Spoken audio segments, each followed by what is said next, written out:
Nah, apa? Nah, terus membahas menyikapi hal-hal yang lagi hangat hari ini kan tentang kasus Mas, kasus nasab Baalawi dan lain sebagainya. Kasus para habaib, ada pembatalan nasab Baalawi, katanya habaib itu nasabnya terputus dan lain sebagainya.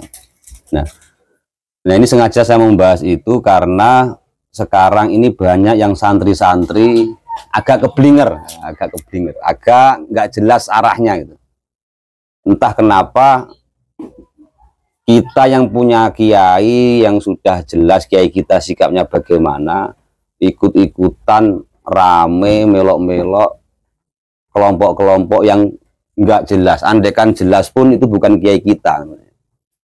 Andaikan mereka itu jelas dan benar, itu bukan manhaj kiai kita, apalagi itu nggak jelas. Bang, jadi kami atau kita santri itu ya harus mengikuti guru-guru kita, mengikuti manhaj guru kita. Kalau guru kita itu mencintai mereka, mencintai para habaib, mencintai Baalawi, ya kita harus ikut. Oh, berarti Anda taklid buta? Enggak apa-apa. Taklid buta, namanya taklid kan buta, kecuali mujtahid. Justru dia malah mengatakan dirinya seolah-olah mujtahid. Paham ya? Seolah-olah memposisikan mereka itu dirinya mujtahid. Masa santri itu, Gus itu, kiai itu taklid buta? Enggak apa-apa. Karena yang kita ikuti guru-guru yang jelas. Guru-guru yang jelas. Makanya yang paling aman wis nggak saya ikut bahas. Kalau yang hatinya masih takut untuk tergoda dan tertarik menjadi mujtahid seperti mereka mujtahid baru. Tapi sebenarnya kalau memang itu kiai beneran, santri beneran, ku mesti saya pastikan milih pilihan gurunya. Saya pastikan itu. Santri yang ini santri tenan, kiai tenan, santri beneran, pasti dia akan memilih pilihan kiainya. Seandainya pun pilihan dia itu benar, itu bukan kiai kita. Yang nantinya itu jalur ilmu kita itu yang bertanggung jawab silsilahnya ya ke guru kita, bukan lewat mereka. Oke, misalkan ada yang membahas katanya di kitab ini begini, itu kitab mana? Jadi saya tadi bilang tuh, la tajtami'u ummati ala dhalalah. Itu sebenarnya garansi Rasulullah Shallallahu Alaihi Wasallam kepada umat. Umat di situ bukan umat terus semua umat sing alim cek sing ora. Al-ulama, dan di kitab-kitab sebelumnya ulama-ulama itu sudah memastikan kecintaan mereka kepada ahlul bait, kepada para habaib. Dan Rasulullah menggaransi la tajtami'u ummati ala dhalalah. Tidak mungkin umatku atau ulama-ulama dari umatku itu bersepakat dalam kesesatan. Satu. Terus banyak hal yang timpang tindih dalam arti mereka yang sok-sok membatalkan. Itu kan sebenarnya hari ini konsep mereka dari literasi kitab sezaman, literasi DNA itu sebenarnya sudah sudah terbantahkan dari awal gitu. Sudah terbantahkan dari awal. Mereka bilang katanya Ali Abu Bakar As-Sakron yang pertama menyebutkan Ubaidillah, ternyata kan banyak kitab sebelumnya yang sudah menyebutkan. Beralih lagi dia pindah ke DNA, itu kan sebenarnya kasus-kasus itu dari narasi-narasi mereka itu sudah nggak jelas dan sudah kacau, sehingga hari ini itu bukan ada diskusi sebenarnya. Hari ini itu lebih kepada promosi produk gagal, terus dipasarkan kepada orang-orang yang nggak tahu produk itu kalau itu gagal. Loh, marketing kan seperti itu, Pak. Jika Anda membuat produk yang gagal, Jangan kamu pasarkan di tempat orang yang tahu brand yang bagus. Pasarkanlah di tempat-tempat yang nggak tahu brand, Pak. Antara KW asli, tipu-tipu dan enggak, ya nggak tahu. Itu kan kampanye sebenarnya, nggak ada diskusi ilmiah, nggak ada diskusi ilmiah. Karena mereka sudah bilang, walaupun ulama sedunia mengisbat, saya tetap menolak itu. Nah, itu sebenarnya ciri kebodohan mereka, seolah-olah dia itu nantang tapi secara nggak langsung takut ditanggapi. Karena menolak, dia udah menolak. Berarti dia ngajak nantang, ayo kita diskusi dan lain sebagainya. Itu ngomong kosong loh, dia sudah bilang menolak walaupun ulama sedunia. Makanya kalau hari ini kita bahas gimana pembahasan nasab dan lain sebagainya, yang bukan ahli nasab jangan bicara nasab. Loh, kok Anda bicara? Saya tidak bicara tentang nasab, tapi bicara tentang sikap santri harus bagaimana. Santri pasti punya guru, punya kiai. Nah, kiainya punya kiai lagi, kiainya punya guru-guru lagi, dan lain sebagainya. Dan dari silsilah keilmuan kita, guru-guru kita semuanya hubul habaib. Contoh, saya agak tergelitik itu kemarin tentang katanya Mbah Mun itu nggak mengisbat Ba'alawi kan gitu. Di kitabnya ini mengisbat Wali Songo. Nah, saya tergelitiknya itu, ya Allah ya Karim. Ternyata jangankan tentang masalah takbir kitab, tentang nama pengarang kitab si Imadud itu nggak tahu. Pengarang kitab kan jelas-jelas di awal. Misalkan ini, saya punya kitabnya Mbah Mun, kata bau Khadimul Ilmi Asyarif Asyekh Maimun Zubair. Kan jelas lah. Ditulis di depannya, yakni pengarangnya Mbah Maimun. Saya contohkan lagi, saya bawa yang dikit-dikit lah. Contohkan lagi, misalkan tadi saya baca kitab Tsunami, ini kan jelas Mbah Maimun Zubair. Nah, di kitab yang dia baca, yang katanya kitab nasab, yang katanya itu Mbah Maimun di situ tidak mengisbat Ba'alawi, itu kitab tafsir, namanya kitab Kalla saya Lamun, itu yang ngarang itu teman saya. Namanya Ismail Asholi Madura, dia mantunya Kiai Miftahul Akhyar. Itu teman saya ngopi. Ada di situ. Dan kemarin kan kita dari sana, dari tempat dia di perumahan Kahyangan. Dan seandainya kitab itu dikatakan kitab yang di situ yang ngarang ini, taruhlah dia bicara yang ngarang misalkan, yang ngarang ini tidak mengisbat Ba'alawi, taruhlah dia nggak salah menyebut kalau itu karangannya Mbah Maimun, itu pun juga sudah salah, karena si teman saya itu, si Ismail Asholi, itu punya rumah di perumahan Kahyangan, itu tempat khusus tamu-tamu habaib dari Indonesia ataupun habaib dari luar negeri boleh nginep di situ gratis, bahkan dikasih makan enak. Kan omong kosong semua. Maksud saya itu ini cerita omong kosong semua kan dia mereka itu. Terus katanya Rotib Al-Haddad ini bukan, lah ini kan sudah ngawur. Terus ngawur, dan hari ini dia memprovokasi kampanye produk ini di tanda kutip orang-orang yang di pinggir-pinggir, PC, PW dan lain sebagainya. Anehnya kok yono kiai-kiai yang terpengaruh, itu anehnya di situ. Satu, anehnya di situ pengaruh produk mereka gitu. Seandainya kok kiai itu tahu atau orang itu tahu tentang habaib, bagaimana cinta habaib, itu pasti nggak terpengaruh, pasti nggak terpengaruh. Makanya mereka selalu mempromosikan lewat jalurnya apa, ini saya kasih tahu. Saya memang lama nggak, jalur promosi mereka sudah sekarang bukan tentang pembatalan nasab Ba'alawi lagi, karena tentang dia menyuruh tesis yang kitab sezaman sudah terbantahkan, tes DNA juga sudah terbantahkan, pingin ini pingin itu sudah terbantahkan semua. Katanya nakobah sedunia menolak Ba'alawi sudah terbantahkan semua sebenarnya. Cuman dia ini tetap ngotot promosi lewat jalur apa? Kalau Mbah Hasyim itu beginilah, kalau Mbah Maimun itu tidak mengisbat Mbah Alawi, kalau Kiai ini beginilah dan lain sebagainya lewat jalur numpang bangi ketenaran.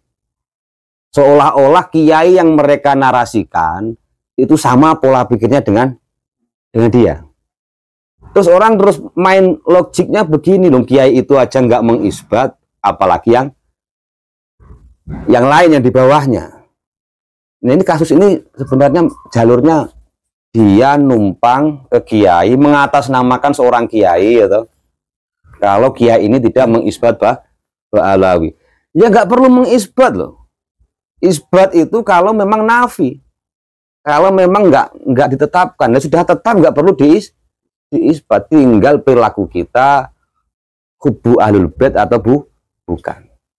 Karena kami punya guru itu secara akhwal dan afalnya dan qaulnya, misalkan beliau nggak pernah mengisbat di kitabnya, di YouTube-nya, dan ya itu kan bukan dalil dia santrinya aja bukan, paham gak? Santrinya aja bukan. Misalkan sampean lah, nggak jauh-jauh, sampean punya guru, ada orang yang bukan santrinya Mbah Arbangi, ada orang yang bukan santrinya Abah sampean, terus menceritakan dengan lantang kalau misalkan Mbah Arbangi itu begini dan begitu, nggak seneng Habib. Dengan dalih di YouTube-nya Mbah Arbangi nggak pernah mengatakan isbat apa. Kan lucu, sampean sebagai murid terus bagaimana? Paham ya? Sampean sebagai murid terus bagaimana? Padahal betapa kita tahu beliau dekat dengan para habaib, mencintai dzurriyyah Rasulullah Shallallahu Alaihi Wasallam. Ya, karena mencintai mereka itu wajib. Terus sekarang ada sensitifme, loh Habib itu kalau memang cucu Nabi berarti akhlaknya harus seperti apa? Seperti Nabi. Ya kacau. Mencintai ahlul bait itu ya nggak harus sama, no. Nggak harus sama Nabi. Kalau sama dengan Nabi itu berarti bukan ahlul bait. Nabi kedua 6. Loh akhlaknya sama plek. Akhlaknya, perilakunya sama Yesus Nabi meneh. Nabi akhir sama doana. Maksud gua ngeten, misalnya mohon sepuntene, misalnya enten Gus yang tanda kutip nggak patah ngalin, ya tetep ya Gus napa kan? Kisah Gus lo ya. Masa Mas Ali mbok kontes DNA kan ngawur ya, Man. Iya ya.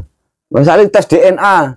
Wes jelas kok Mas Ali putrane Mbah Zahid, putra Mbah. Nggak tes gara-gara Mas Ali senengane blayer misalkan. Akhlaknya nggak podo karo Mbah Arbangi, maca kitabe nggak sepena Mbah Arbangi, terus Mas Ali diragukan tentang putune apa? Ora. Putune Mbah Arbangi tenan apa? Waduh. Ini kan kacau. Begini. Jadi kalau kata Mbah Mun, Nur Muhammad, cahayanya Rasulullah Shallallahu Alaihi Wasallam, itu yang meneruskan 2. Satu lewat jalur nasab, paham ya? Satu lewat jalur nasab, yakni zuriyahnya, ahlul baitnya, lewat jalur Ali sampai ke bawah para habaib tadi. Yang kedua lewat jalur ilmu, mula yang disebut al ulama warasatul anbiya, itu mewarisi ilmunya, itu Nur Muhammad, Nur Nabi Muhammad Shallallahu Alaihi Wasallam. Lewat 2 jalur itu secara silsilah. Lah, kowe iso dari nasab ke Rasulullah, iso nasab bil ilmi, paham ya? Nasab bil ilmi.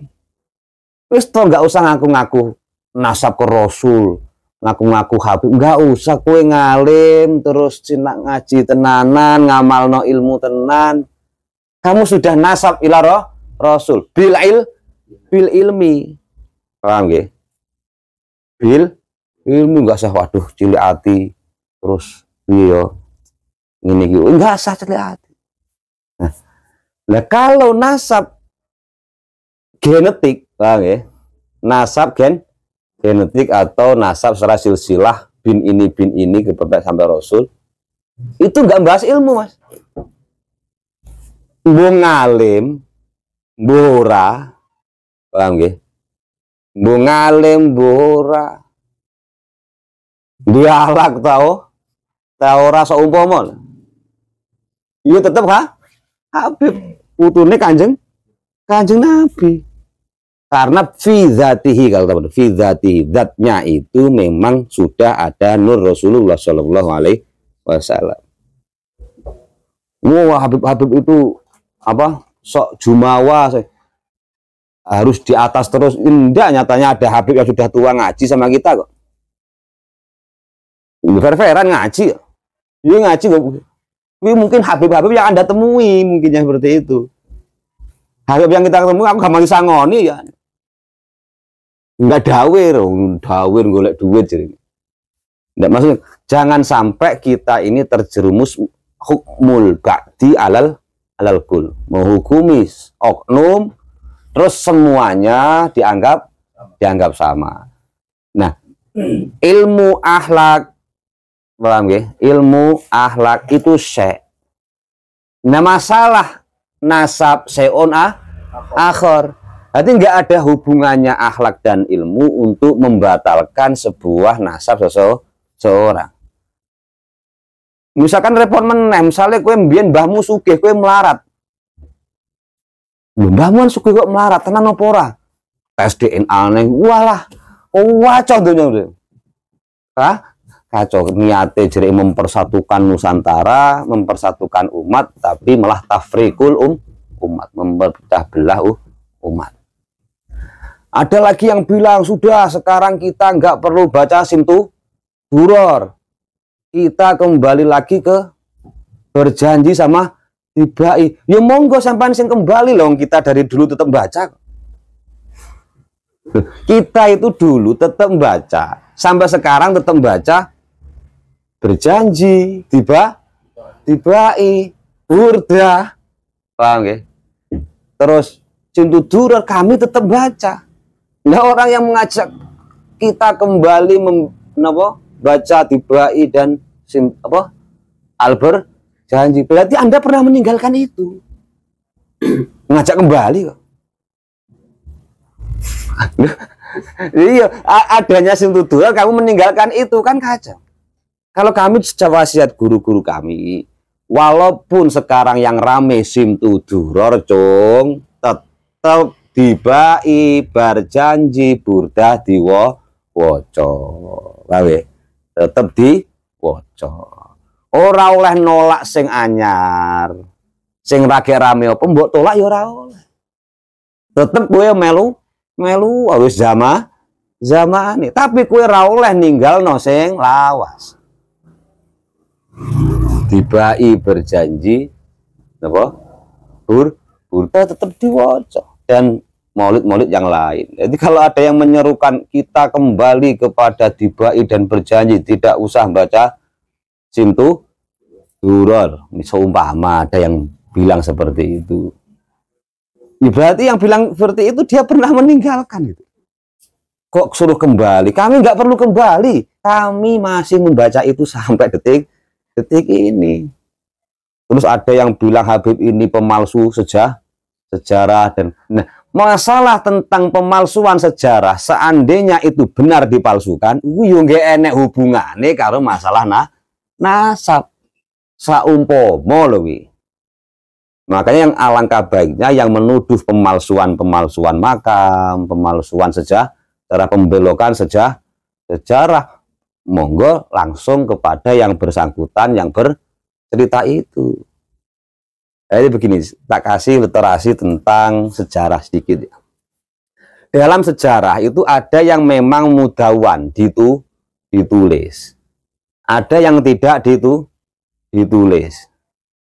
Seumpama misalkan saya, ini cerita saya aja, saya sorogan ke guru saya, Kiai Haji Rauf Maimun Zubair. Dulu pertama saya sorogan sama Habib Muhammad bin Ali Alatos Tegal, sorogan Riyadhus Sholihin dan terus.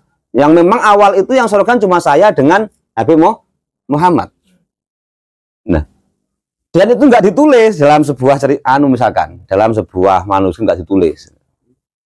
Nah, kemudian generasi setelahnya itu baru menulis bahwasanya mulai grup PDE kuwi seumpama kuwi enek sorogan. Nah, berarti kan ini yang nggak ditulis ini seolah-olah nggak ada. Nah, terus saya bercerita kepada anak saya, kepada sampeyan, mbiyen kuwi sing sorogan ini pertama aku karo iki jam sakmene dan lain sebagainya. 100 tahun kemudian terus kan cerita itu turun temurun. Nah, sedangkan yang ditulis itu tidak ada gitu loh. Paham nggih? Saya dan ibu itu enggak ada karena dulu saya dan ibu bukan pengurus di situ sumpah. Jadi yang dimasukkan yang pengurus aja yang ditulis. Nah, sehingga menjadi konflik. Nah, kan ngoten. Jadi kan konflik. Sampai bayangkan itu yang benar siapa? Makanya alangkah baiknya yang membuat konflik itu sowan langsung. Bahasanya apa? Tabayun kepada yang bercerita. Karena cerita itu ada sanadnya. Ada sanadnya. Berbeda dengan Anda hanya baca literasi. Oh, ini begini. Berarti yang nggak ada di sini bukan. Bang. Kan kacau, Le. Misalkan ketua pondok pertama Mbah Denan seumpama. Misalnya nggak tertulis seumpama. Mbah Said. Gitu. Mbah Said ketua pondok pertama seumpama. Nah, terus mulai ditulis pertama ketua pondok Mbah Denan. Yang tertulis pertama Mbah Denan. Nah, terus Mbah Said cerita Kang Qadir, mbiyen ketua pondoknya pertama aku batal. Nah, terus sampean batal enggak, ini manuskripnya itu bapak saya yang tertulis. Ini namanya pembelokan sejarah. Jadi monggo tanya langsung kepada yang bahasa yang bercerita gitu loh. Jadi masalah konflik nasab saya mohon teman-teman di sini nggak usah ikut bahas karena bukan ahli nasab. Karena sudah ada lembaga dan sudah ada yang membahas masalah nasab. Nah, bagi kita itu sikap kita harus jelas bersikap. Sikap kita bagaimana? Sikap santri itu harus mengikuti manhaj gurunya. Nah, guru-guru kita, guru-guru kami yang kami ketahui di situ, beliau hubul habaib, cinta ahlul bait keturunan Nabi Shallallahu Alaihi Wasallam. Mbuh sing ngalim, mbuh sing ora. Mbuh sing ngalim, mbuh sing ora. Karena kalau kamu cinta anak cucu Nabi yang alim tok, kemungkinan Anda tidak cinta kepada yang enggak alim. Berarti gue milih sing ngalim, sing ora ngalim berarti gue ra gelem. Lek gue cinta, seneng ngurmati keluargane Kanjeng Nabi, mung sing ngurmati kowe, mung sing apik karo sampeyan. Berarti sampean kok nggak ngurmati sing ora apik nggih sampeyan. Paham? Jadi mencintai, menghormati kepada keturunan Nabi itu bukan tentang mereka baik atau tidak, bukan tentang mereka alim ataupun tidak, tapi karena fiza zatnya keturunannya Nabi Shallallahu Alaihi Wasallam. Berarti sampai nggak iso kok bu pada no. Nah, terus dibolak-balik nih. Saya kira Habib goblok. Enek Habib goblok, enek kiai ngalim. Kuwi milih ndi? Perkara loro sing enggak perlu diperbandingkan.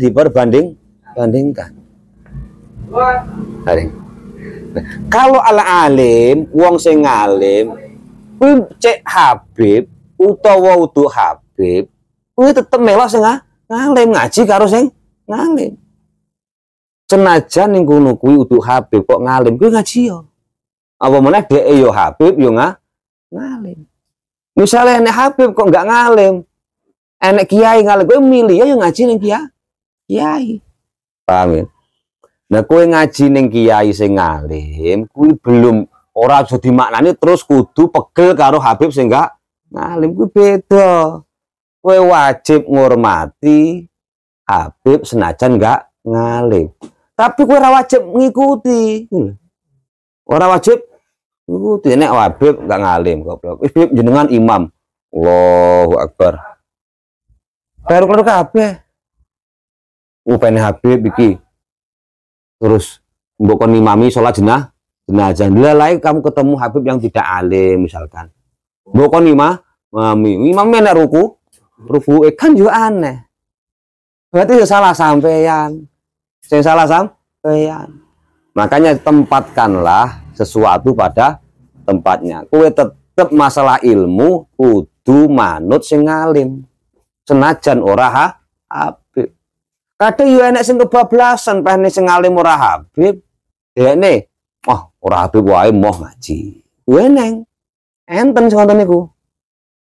Nah, lho Habib dilalae ketemu sing ora ngalim. Bab pola mbok turun enggak iso.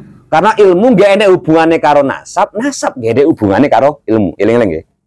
Ilmu kuwi nggak ada hubungannya karo nasab yo ora ana hubungannya karo ilmu. Maksudnya sarofuhuma ya, keutamaan keduanya ini masing-masing. Ilmu dengan ilmunya, nasab ya tetap nasab. Berarti sudut pandangnya, wong de nasab apik kok goblok itu tetep mbok hormati. Tapi ora wajib mbok ikuti lho goblok. Nasab siapapun. Misalkan aneh wong enggak nasabe biasa wae tapi ngalim tetep mbok mbok ikuti. Nopo meleh apalagi nasabnya baik, turunan kiai ataupun turunan habaib dzurriyyah Nabi, kuwi malah gabung loro, nggih. Enek Habib kok ngalim pas Sayyid Habib ngalim oleh loro sangka nur cahaya Nabi dari sisi nasab dan cahaya Nabi dari sisi napa? Sisi ilmu lengkap. Paham? Eling-eling nih. Warning boy saya ini, warning pada kalau pesan jenengan jangan ikuti karena ini banyak sudah mulai bermunculan alumni entah alumni pondok mana bermunculan melok-melok bahas kuwi, melok-melok rombongan kuwi, bahkan tidak segan melok-melok bahas sing bukan kapasitas sih. Apalagi kita masrob keilmuan kita sarang jelas, ya, sarang sikapnya jelas sarang, loso sikapnya jelas, lerboyo, sido kiri dan lain sebagainya, wis jelas kabeh kok gue melok aneh-aneh. Hati-hati gue, santri kok wis mulai aneh-aneh, wis mukhalif karo metode dan manhaj gurunya, wis santri arep cilaka. Hati-hati. Kira milih Anda milih celaka dengan Anda mengikuti yang hal nggak jelas atau ikut hal yang sudah jelas garek melok. Paham nggih? Seandainya dia mujtahid pun, seandainya kita nggak perlu ikut, kita ikut guru-guru kita ikut guru-guru kita. Nah terakhir pokoknya bahas nasab ini santri nggak sah melok karena bukan ahli nasab. Yang kita pikirkan hari ini bagaimana nasib kita, pengajimu piye, tenanan teo ora musab nasab tibakno nasibmu nggak jelas karena idza wusidal amru ila ghairi ahli fangtadhiri sah. Ketika sesuatu hal tidak berikan, tidak dibahas, tidak oleh pakarnya, maka tunggulah kehancurannya. Itu jelas, mesti hancur. Sampai bukan pakarnya melok bahas. Seandainya orang-orang bodoh ini tidak ikut bicara tentang suatu masalah, maka dunia aman-aman saja. Aman lek, sebintu-bintu nggak melok ngomongnya aman. Karena yang bodoh ikut bicara, yang tidak pakarnya ikut bicara, sehingga masalah sampai mana-mana. Nah, terakhir saya bahas, nah ulama akhir zaman, jadi Mbah Mun, akhir zaman ulamaul mujaddidun, menjadi mujaddid akhir zaman kuwi rata-rata sangka ahlul bait keluargane Kanjeng Nabi Shallallahu Alaihi Wasallam. Ini saya bacakan sedikit dawuh beliau dan silsilah di akhir zaman tentang yang pertama saya bacakan yang beliau mengkutip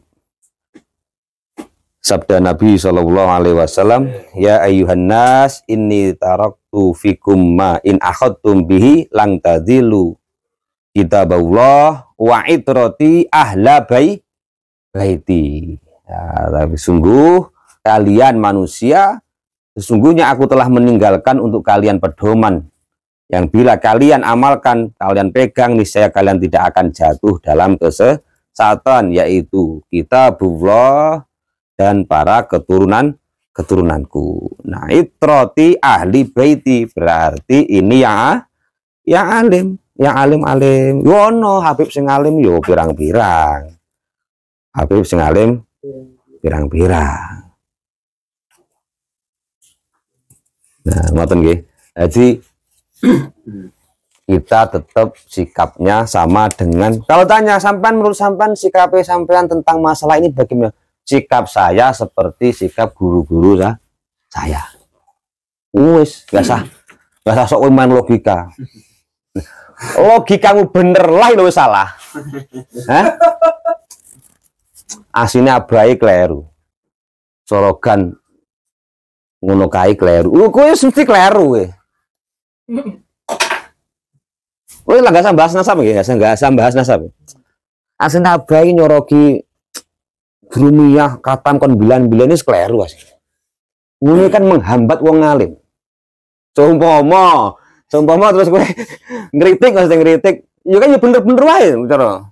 Kuwi wis skleru. Lu aku wis apal wolak-walik kon bilenin. Bileni Kang iso. Bola saiki. Biyen oh, lihat. Sering lah. Mbok kritik. Iya abai, ngulang bengi, mulai cah turu ngantuk malah ngulang bukhari mbok kritik misalnya. Seumpama lagi kritikmu ya masukmu kritikmu kuwi senajan diangen-angen wayah jam sak mundu bocah ngantri seolah-olah benar kuwi wis salah. Apa neh kowe kritikanmu salah. Kritikanmu yang kesannya masuk akal wae wis kesannya masuk akal. Logika. Nah, diteruskan apa? Dulu setiap generasi ulama per kurun, makanya saya bilang itu ulamaul mujad itu. Generasi kurun abad keempat Islam. Yang jelas di situ misalkan napa ulama-ulama menjadi pembaharu atau menjadi yang menyegarkan, itu maksudnya yang lebih bisa memahami konteks teks-teks sebelumnya. Yang pertama dulu muncul Imam Abu Bakar Al-Bagilani. Ya, setidaknya misalkan Anda belum punya kitabnya, belum tahu, kenal sih Abu Bakar Al-Bagilani. Terus muncul di abad setelah 4 Hijriah, muncul di abad 5 Hijriah Imam Ghazali. Itu ulama-ulama yang setelah kurun Zahabiyah, Al-Asru Az-Zahabiyah. Setelah Imam Ghazali muncul Imam Rafi'i. Imam Rafi'i muncul Imam Nawawi. Rafi'i Nawawi. Lalu dilanjutkan di abad ke-7 muncul Imam Ibnu Daqiqil Id. Nanti kalau Anda ngaji lagi nanti ada pola Ibnu Daqiqil Id, alim. Kemudian setelah itu muncul Imam Jalaluddin Al-Bulkini. Ya, Imam Jalaluddin Al-Bulkini. Setelah Imam Jalaluddin Al-Bulkini, kurun setelahnya, yakni abad ke-9 muncul Imam Jalaluddin Al-Mahalli. Imam Mahalli. Kan nenek Jalalain.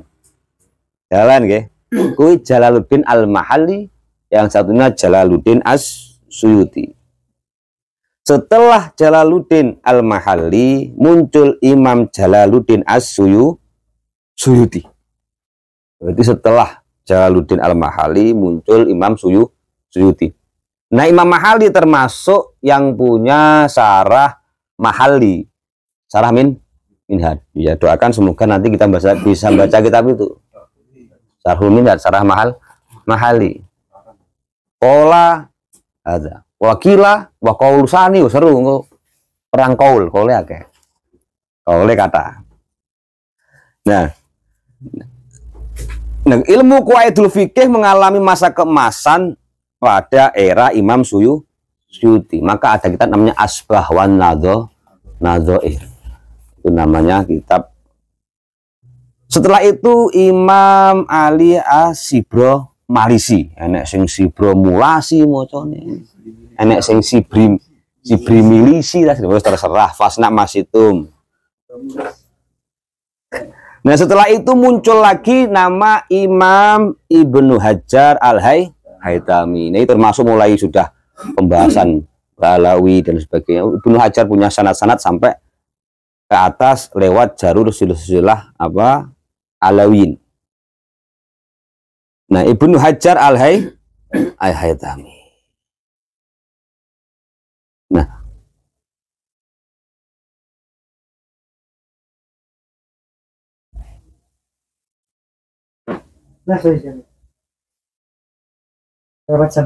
setelah itu muncul Imam Ja'far Al-Barjanji. Nah, kamu sengarang Maulid Al-Barjanji. Yang sangat masyhur Al-Lujani Ad-Dani. Sing kitab manakib biografi Syekh Abdul Qadir Al-Jilani. Nah, setelah kurun itu muncul Imam Abdullah bin Alawi Al-Haddad. Yang katanya Alawi, katanya rotibnya bukan rotib Habib Abdullah Al-Haddad. Ini rotibnya Habib Abdullah Al-Haddad. Ini kata Mbah Maimun di kitab Ulamaul Mujadidun. Nah, Mbah Maimun mengatakan termasuk mujaddid ini Imam Al-Habib Abdullah bin Alawi Al-Haddad. Beliau banyak ngarang kitab dan punya rotib Al-Haddad. Nah, setelah itu muncul yang kita gadang-gadang yang terakhir, Sayyid atau Al-Imam Murtado Az-Zabidi. Wafat tahun 1205 Hijriah. 1205 Hijriah. Ya, dan Sayyid Murtado Az-Zabidi ini termasuk keturunan Rasulullah Shallallahu Alaihi Wasallam yang beliau menulis syarah kitab Ihya Ulumuddin yang bernama Ithafus Sa'dah Al-Muttaqin, yang di dalamnya beliau ada tempat saya belum launching. Nah, mulai ini nih kita punya sanad itu lewat Sayyid Murtado Az-Zabidi. Ini saya bacakan dikit. Sayyid Murtado Az-Zabidi itu punya murid orang Jawa yang pertama kali ngaji ke beliau. Orang Jawa yang pertama ngaji kitab ke beliau ini, yakni namanya Kiai Abdul Manan. Abdul Manan. Saya bukan Pak Manan sana, tapi ini Abdul Manan, Mbah Abdul Manan. Langsung ngaji ke Sayyid Murtado Az-Zabidi. Kemudian Mbah Abdul Manan punya murid anaknya, yakni Kiai Abdullah. Mbah Abdul Manan punya anak namanya Abdullah. Nah, Mbah Abdullah ini punya anak namanya Syekh Mahfud Termas. Nah, Mbah Mahfud Termas punya murid Mbah Kiai Fakih Mas Kumambang. Mbah Kiai Fakih Mas Kumambang punya murid Kiai Haji Zubair Dahlan, yang maksud Mbah Zubair. Mbah Zubair punya murid anaknya sendiri, yakni Kiai Haji Maimun Zubair. Mbah Maimun Zubair punya murid di Lampung. Nah, sekarang ngopi. Kita itu jelas terus, anaknya jelas, kiai-kiai itu jelas, jangan ikut-ikutan yang enggak jelas. Dan jangan tergoda tentang seberapa banyak pengikutnya, seberapa bagus pondoknya, seberapa terkenal dia, seberapa mahal mengundang dia. Jangan terpengaruh itu kalau memang tidak jelas. Kita ikut yang jelas-jelas saja, jangan ikut yang mak jelas. Paham ya? Jangan ikut yang enggak jelas. Dan banyak lagi. Setelah muncul dari Imam Murtado Az-Zabidi, ada muncul Sayyid Ahmad Al-Marzuki. Paham ya? Itu setelah Sayyid Murtado Az-Zabidi. Sayyid Ahmad Al-Marzuki. Sayyid lagi, penulis apa? Nadom Aqidatul Awam. Ini pondok-pondok kabeh gawe loh, Pak. Aqidatul Awam. Kalau mungkin ithaf ini kegedean, Pak. Klasik kiai sing duwe biasane. Kadang kiai orang duwe ya. Tapi kalau Aqidatul Awam ini cah sipire ngapal? Abda'u bismillahi warahmani ngapal. Nah, kemudian setelah abad itu muncul Sayyid Ahmad Zaini Dahlan. Nah, sanad kita itu ada yang lewat jalur Sayyid Ahmad Zaini Dahlan. Sayyid Ahmad Zaini Dahlan, setelah itu ada juga Sayyid Bakri Sato atau Abu Bakar Sato yang punya kitab I'anatut Thalibin yang menghasiai apa? Fathul Mu'in. Nah, itu Sayyid Sato Ibalawi. Piye? Biar terakhir. Paham ya? Uduruh adewi. Nah, setelah itu bermuncul-muncullah. Setelah itu kata Mbah Mun turun nabi kabeh, Sayyid para habaib.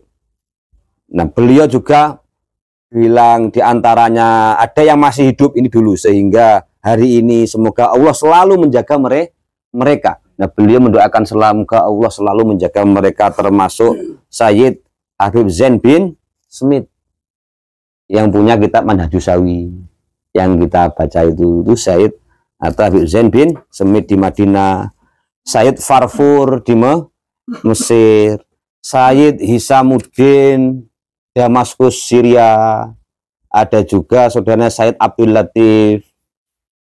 Itu Sayyid semua, dan juga termasuk yang diantaranya pula yang sudah berpulang, yakni Syekh Muhammad Yasin bin Isa Al-Fadani yang mendapatkan gelar Musnidudun Dunia, dan Sayyid Muhammad Al-Maliki. Nah, keduanya ini, kata beliau, kata Mbah Mun, adalah pedomanku dalam meriwayatkan hadis-hadis Nabi dan kitab-kitab agama, baik secara diroyah maupun riwayat. Nah, kita ikut yang jalur yang sudah jelas. Wis jelas, mulus, penak, kowe malah milih jalan yang nggak jelas, gronjal, poweteng, rawan begal, rawan demit. Ya. Kita sudah diberi jalan yang mulus, halus, penak, jelas, lurus, ya. Kalau kamu malah milih jalur yang nggak jelas, peteng, grunjal-grunjal, akeh begal, akeh demi duit. Wallahu a'lam, semoga bermanfaat.